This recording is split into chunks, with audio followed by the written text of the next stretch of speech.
Assalamualaikum warahmatullahi wabarakatuh. Bertemu kembali dengan saya Muhammad Fahmi Tri Kurniawan dengan NIM 20211036 yang kembali menemani teman-teman untuk membahas materi bab 5 terkait dengan budaya perusahaan sebagai moral usaha. Berikut penjelasannya. Pada tahun 1970, gerakan peduli lingkungan digencarkan untuk mendidik masyarakat mengenai bahaya kerusakan lingkungan dan polusi. Namun pada waktu itu masyarakat tidak terlalu memperhatikan hal ini.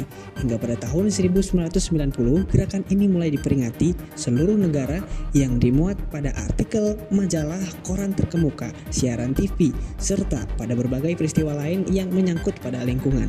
Hari Bumi pada tahun 1990 telah menjadi awal dasawarsa bumi. Pada saat itu, environmentalisme telah menjadi kekuatan masif dunia.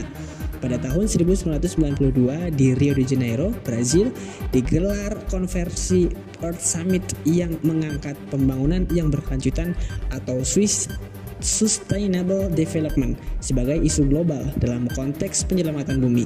Pendekatan tersebut menjadi tanggung jawab bagi semua bangsa di dunia, khususnya negara-negara industri yang cenderung lebih banyak mengendalikan lingkungan sebagai aset usaha.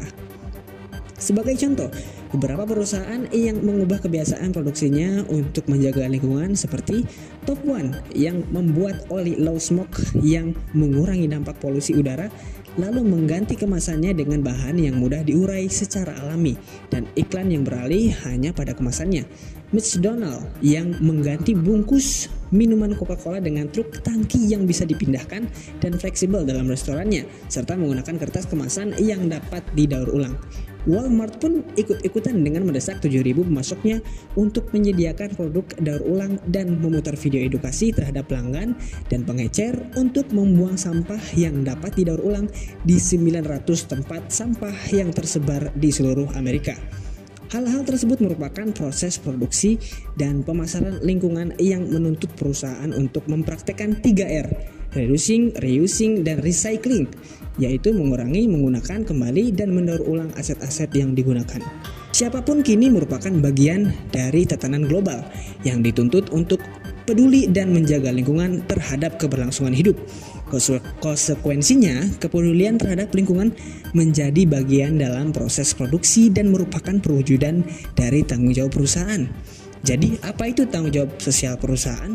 Menurut Ibu Un pada pertemuan terakhir sebelum UAS, tanggung jawab sosial perusahaan adalah suatu kegiatan yang dilakukan kepada masyarakat sebagai tanggung jawab perusahaan. Perusahaan mengeluarkan program CSR atau CSR untuk membuat masyarakat lebih berdaya dengan memberikan bantuan-bantuan tertentu agar masyarakat mendapatkan manfaat dan maslahatnya. Tanggung jawab perusahaan kini telah menjadi isu penting berkaitan dengan pendekatan pembangunan yang berkelanjutan. Konsep tanggung jawab perusahaan mengemuka pada tahun 1900-an oleh Andrew Carnegie yang berawal dari konsep kekayaan di Amerika Serikat. Pendiri perusahaan US Steel ini menerbitkan buku yang berjudul The Gospel of Wealth pada tahun 1889 yang secara garis besar menjelaskan tentang tanggung jawab sosial perusahaan. Pemikiran tersebut berdasarkan pada dua prinsip, yaitu prinsip amal terhadap masyarakat dan prinsip mengurus harta orang lain untuk mendapatkan keuntungan dari sumber-sumber daya yang dimanfaatkan secara komersial bersama-sama. Sejak ide Carnegie ini muncul, beberapa definisi tanggung jawab sosial ikut berkembang seperti Farrell, Hird, dan Linda pada tahun 2006 mendefinisikan tanggung jawab sosial sebagai kewajiban para pelaku bisnis untuk memaksimalkan dampak positif dan meminimalkan dampak negatif pada masyarakat. Pengertian tersebut dapat digambarkan pada tanggung jawab sosial perusahaan adalah salah satu bentuk dari isi budaya perusahaan yang merupakan bagian integral dari interaksi antara perusahaan dengan lingkungan masyarakat. Terdapat 3 pendekatan dalam pembentukan tanggung jawab sosial. Pendekatan moral yaitu kebijakan atau tindakan yang didasarkan pada prinsip kesantunan dengan pengertian bahwa apa yang dilakukan tidak melanggar atau merugikan pihak lain. Pendekatan kepentingan bersama yang menyatakan bahwa kebijakan-kebijakan moral harus didasarkan pada standar kebersamaan, kewajaran, dan kebebasan. Ketiga, pendekatan manfaat, yaitu konsep tanggung jawab sosial yang didasarkan pada nilai-nilai bahwa apa yang dilakukan oleh perusahaan menghasilkan manfaat besar bagi pihak-pihak yang berkepentingan secara adil. Di dalam model diagram Carroll dijelaskan terdapat keempat kriteria tanggung jawab sosial perusahaan sebagai berikut. Model evaluasi kinerja tanggung jawab sosial perusahaan telah dikembangkan oleh RCB Carroll pada tahun 1979. Model ini menunjukkan bahwa tanggung jawab sosial perusahaan dapat dibagi ke dalam 4 kriteria. Tanggung jawab ekonomi, yaitu menghasilkan barang dan jasa yang diinginkan masyarakat dan memaksimalkan keuntungan bagi pemiliknya serta pemegang saham. Berikutnya, tanggung jawab aturan atau hukum, yaitu kegiatan bisnis yang diharapkan dapat memenuhi tujuan ekonomi para pekerja dengan berlandaskan pada kerangka kerja yang legal maupun dengan nilai-nilai yang berkembang di masyarakat secara bertanggung jawab. Yang berikutnya, tanggung jawab etika, yaitu kebijakan dan keputusan perusahaan yang didasarkan pada keadilan, kebebasan, dan tidak memihak, menghormati hak-hak individu, serta memberikan perlakuan berbeda untuk kasus yang berbeda sesuai dengan tujuan perusahaan. Dan yang terakhir, tanggung jawab diskresioner, yaitu kebijakan yang murni sukarela dan didasarkan pada keinginan perusahaan untuk memberi kontribusi sosial yang tidak memiliki kepentingan timbal balik secara langsung. Semua tanggung jawab tersebut disusun dari atas ke bawah sesuai dengan tingkat kesulitan dan frekuensi yang dikendalikan oleh para manajer dalam menangani permasalahan tersebut. Namun banyaknya masalah menimbulkan reaksi sosial yang memaksa perusahaan merespon tuntutan sosial tersebut, sebagaimana yang tertera pada diagram reaksi terhadap tuntutan sosial berikut ini.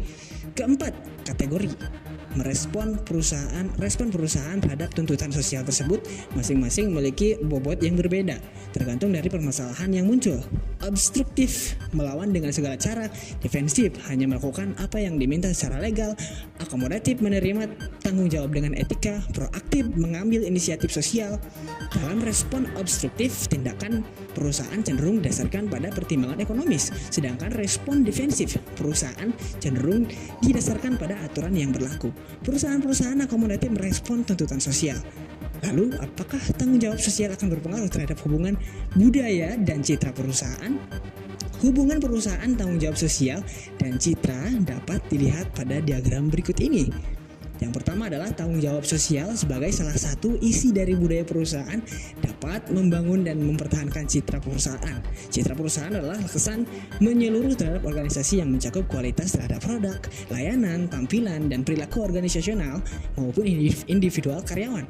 Tampilan artefak, nilai-nilai, serta asumsi dasar seperti nama perusahaan dan kualitas produk termasuk bagian yang dapat membangun citra perusahaan. Citra perusahaan merupakan ujung tombak reformasi perusahaan secara menyeluruh.